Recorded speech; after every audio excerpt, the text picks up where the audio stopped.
আজি পাঠ কৰিবলৈ লোৱা কবিতাটিৰ শিৰোনাম মিতাত্মা। কথা দিলাল আহমেদ, পাঠ শিল্পী দাস।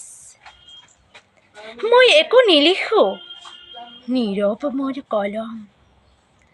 দেশখন ভাগ ভাগ হ'ল, কোনে লগাব মলম?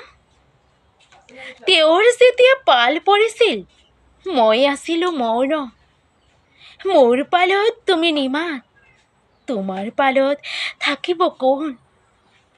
জ্বলাও বুলি জ্বলাইছিলা জুই, মাতাল দেশ, মাতাল প্ৰজা।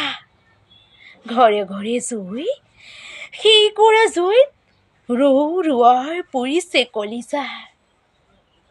শব্দই মোক এৰি গৈছে, সহায় বুলি নাই খেৰখুঁটা এডাল। বুলডৰ জালত ভয়ত বিতত বতাহ, ভাহিছে মিতাত্মাবোৰৰ কোৰহাল। ধন্যবাদ।